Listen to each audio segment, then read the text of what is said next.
everybody. James Yeager with Tactical Response. Thanks for watching. Who do I have here? Go ahead and introduce yourself. My name's Will Hendrickson, and I'm I'm Will Hendrickson. Will Hendrickson is, number one, a character.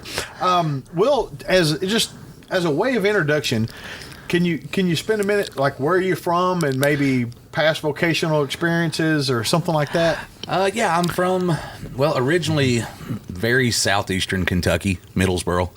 Grew up there. At about 20 years old, moved to Lexington, Kentucky. And at 21, got into the bar business, was a bouncer for a couple of years, and then ended up in the strip club business for... So how long did you dance? 13. I never danced, but I was a shop boy one time, which was very similar. I mean, I did a lot of dances that night. I figured out real fast that I could sell a shot for $6 and make $2, or I could sell a lap dance for $40 and make $40. So I gave away a lot of shots and sold a lot of dances, and the shower didn't get hot enough when I got home that night. I'll say that for sure.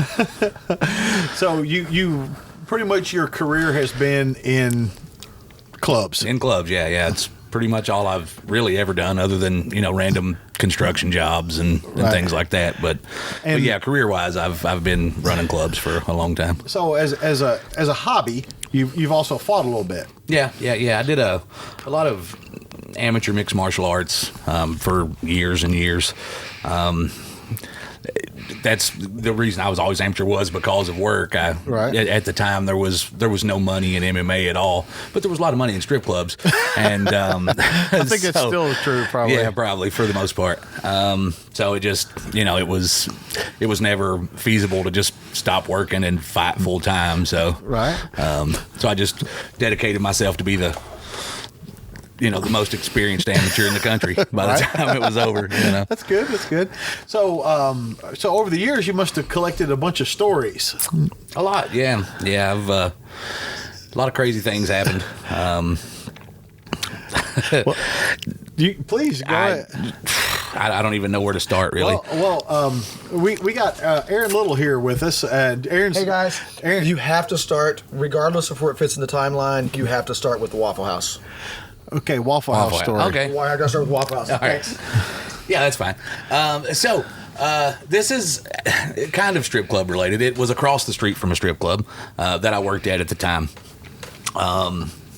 So I had gone out with a couple of friends, a couple of girls that I knew had been downtown, got just way too drunk, like head on the table at Waffle House drunk. Oh, wow. That's you know what I mean? Drunk. That's drunk. Yeah. So it was me, one of the door girls that worked there, one of the dancers, and then my cook. And the cook, she was a big gal. Mm-hmm. She went about 3. She was a big gal. But so I'm laying head down on the table at Waffle House, and the one girl says, I hear her say, "That guy over there's throwing stuff at Claudia." And that was the cook. And I look up, and man, it's just looked like the fat girl in the 6th grade that everybody made fun of. She just looked so sad. And my first thought was to stand up, pick up a fork, fling it across the Waffle House. Only I didn't hit the guy. It bounced off the table, and it hit his girlfriend in the mouth. Now, I'll give him credit. Generally, if I pick up a fork and fling it across the Waffle House, tell somebody to sit there and shut the fuck up, they sit there and shut the fuck up. Oh, but no, he jumped up, ran across the Waffle House, punched me in the face. So we commenced to tear this Waffle House to pieces. There was not a plate on a table anywhere. Everybody just ran out, didn't pay for their food, destroyed it, right? It's parts of it are blurry because, again, I was hammered. I remember at some point being pinned up against the wall, and his girlfriend had a cell phone just bashing me in the face, and I'm on another level at this point, just fuck you, bitch, hit me, bitch. So one of the girls that's with us, and again, once again, we're across the street from the club that I worked at. So she grabs the phone, calls over to the club. Will's in a fight at the Waffle House. So an old friend of mine, Kyle, who was one of my training partners, was over there working at the time. Me and this guy fought long enough that Kyle takes the phone call, like, goes and finds the manager and's like, hey, Will's in a fight across the street at Waffle House. And they're like, well, fucking go get him. What are you doing? You know? And then he goes and, like, finds the other bouncers and, like, gives them his tip money, like, so it doesn't get lost. Like, I'm going to go get Will out of a fight at the Waffle House. I'm still fighting this guy at the Waffle House, right? So then he runs across 4 lanes of traffic, you know, gets to the Waffle House. Now this was right off I-75. This is right off an exit on I-75. So he runs over, like, gets me, pulls me out of there. We get outside. Now I go from, like, fucking crazy and screaming at people to now I'm super calm, but I'm not done fighting. You know, I'm like, guys, listen, they're trying to get me out. I'm like, guys, listen, just give me 2 minutes. I'm going to go over here. I'm going to finish kicking this guy's ass, and then we'll go. It's fine. You know, but just, everything's cool. Trust me. They're like, no, motherfucker, the police are on the way. Get in the fucking car. You know, like, so anyway, get in the car, go home. I wind up showing back up at the Waffle House at like 4 a.m, like giving them a couple of $100. Like, I'm so sorry, guys. You know, I didn't mean to act like an asshole. I know nobody paid for nothing. Here you go. But then I got to thinking about it the next day. Now it was a nice club that I worked at. It was a Spearmint Rhino, actually.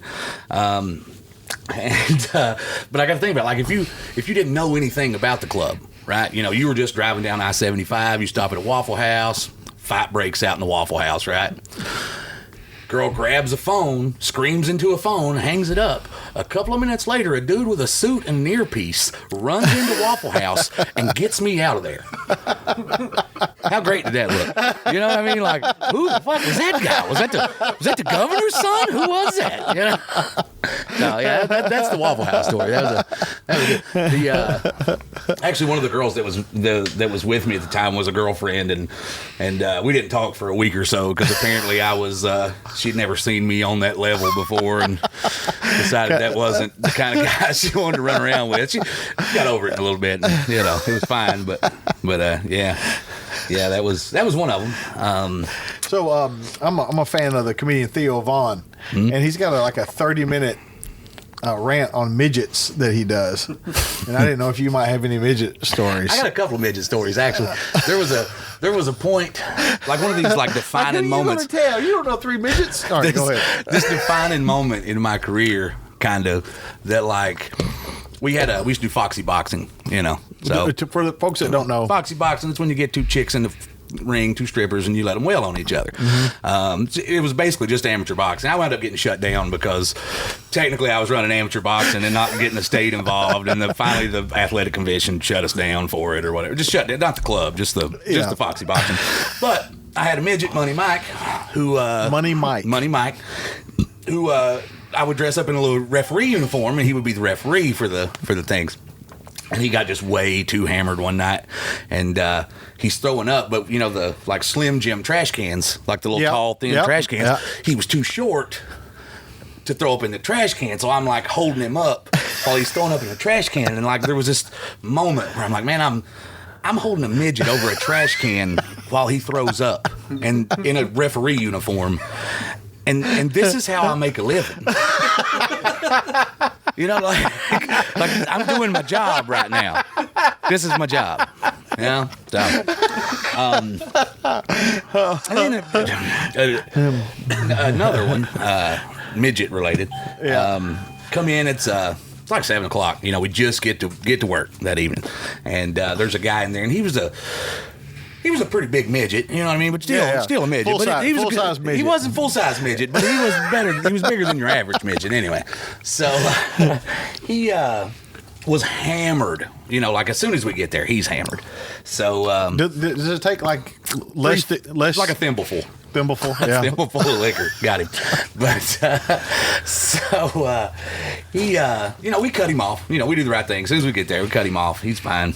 But then he goes into the couch room to get a dance with a girl and just goes straight in, 4-year-old peeing style, takes his pants down, sits down on the couch. She's like, what the fuck are you doing? You know, she calls security. Like, all right, bro, you got to go, right? So my buddy Greg's walking him out. And he had left his shirt and his hat. Greg scoops up his shirt and his hat, and the dude's storming out the door, and he like shoulder checks. Well, he like hip checks this dude on the way out the door, right? And Greg's like 6'4", like Greg's a big guy. And so we're walking out behind him, and Greg's got his hat and shit, and he's like, "Hey, little man, you forgot your hat."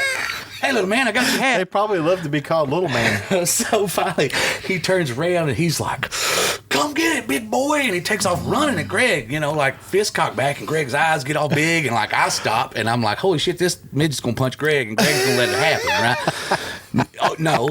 As soon as he gets close enough, Greg front kicks this fucking midget square in the chest, and I swear to God, he came out of his shoes. The midget's shoes were still where they were, and he came out of his shoes, right?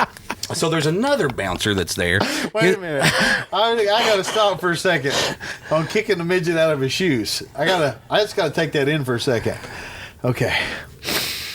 All right, go ahead. All right, it gets better. It gets way better. So, I fucking scream, right? Like when that happens, I'm out of the equation. I'm on all fours in the parking lot crying, right? So, there was another bouncer that I worked with, Darren, and Darren was a little off. He was a good guy. Actually, no, he wasn't a very good guy. Most bouncers are a little off. I feel like his one redeeming quality was that, like, if you attacked another bouncer, acted like you were going to, he would fucking maul you. You know what I mean? Like, that was his trigger. So anyway, when Greg kicks this dude, but in Darren's mind, that guy attacked Greg. Yep. So now, he's on him, right? And he goes over and he grabs him, and he goes to pick him up off the ground, but he doesn't realize how light he is because he's a midget, right? So he grabs him and he picks him way up over his head. So now Darren has a midget over his head and he's mad and he don't know what to do with him. So he just starts shaking him. Right? Like he's shaking this, and I swear to God, there's change flying out of this midget's pockets and shit. And so I'm like trying to fight my way back to my feet so that he doesn't kill the midget, right? So like, he like drops him back down and picks him up again, and now he's got him about chest height, and he runs and frisbees this fucking midget, like luckily into the grass. He didn't land in the parking lot. He lands in the grass, right? So I tackled Darren, like, stop, bro, you're gonna kill this midget. Like you can't kill a midget. So I drag everybody back inside, like this shit. We gotta get inside. We can't be out here with this shit. The police are gonna come. Something's gonna happen. We gotta get out of here. So we get back in the building. Sure enough, the midget goes across the street. There's a gas station. He's hanging out front of the gas station, just starting shit with everybody coming and going out of the gas station. Everybody's ignoring him, except finally this dude splits him. He's laid out on the sidewalk. Greg was out there watching all this go on. He radios back in. He's like, hey, somebody just punched that midget across the street. He's laid out all over the sidewalk. So ambulance comes to get the midget. The cops show up. The cops think that we beat him up. Technically, we didn't beat him up. We jostled him. Right. You know what I mean? Shook him a little bit. We shook him up a little bit, flung him around, but we didn't beat him up. He was fine when he left. He walked across the street all mad and shit. He was fine. So the cops come over thinking that, we beat him up. And I'm like, no, we didn't beat him up. He got split across the street. We just shook him. Yeah. Tell you what, Greg saw the whole thing. Hold on, I'll get Greg. Well, I forgot. Greg smokes crack, and the police make him nervous. Right?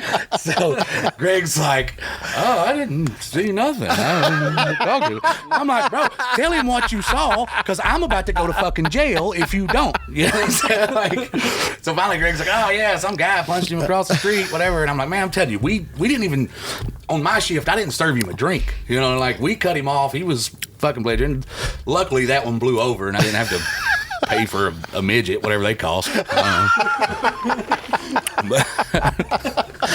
But those are. I think that's all my midget stories. I think that's I got a couple more midget stories, but I'm Bridget the midget. Everybody's got a Bridget the midget story. If you're in the strip club business, I don't. Well, if you're in the strip club business, you got to. Well, all right. Let's. You want to tell that one? It's not even really good. It's not even really good. That might even be better. Yeah. No, okay. Is that good enough, Aaron? Do you think we got a good start? Listen. Look at this. I can step behind. I like this. I've been telling Will for years that I think he needs to sit down and just brainstorm all of these stories, write them in a book. People would read that. Yeah, this is just hey, let's talk. Hey, turn the camera on. So he had no preparation for this or anything. Didn't have time to make notes. And so how can they find out where to get more information on Will? Like, what should they do to look you up? Well, my Instagram is at Il Hendrickson, not Will Hendrickson. Il Hendrickson. ILL? Yeah, ILL Hendrickson. Okay, that's good enough. Il Hendrickson? Yeah. And, You do stand up. oh, yeah, I do some stand up from time to time. I didn't know that. Yeah, I've got a YouTube channel. Oh, what's that? What is it? I think if you just search Will Hendrickson, you'll probably find me. He's not good at this. Yeah. This social media part. Yeah, I don't do that. That's good enough. So look him up on Instagram. If you think he's funny, check out his stand up. I'm going to check out some stand up. Really, thanks for sharing those stories. Yeah, man. no problem. No, it's fun. It's a good time. I hope everybody got a laugh out of that. But Will Hendricks, thanks again. James Yeager Tapper Response reminding you that your responsibility to be ready for the fight never ends.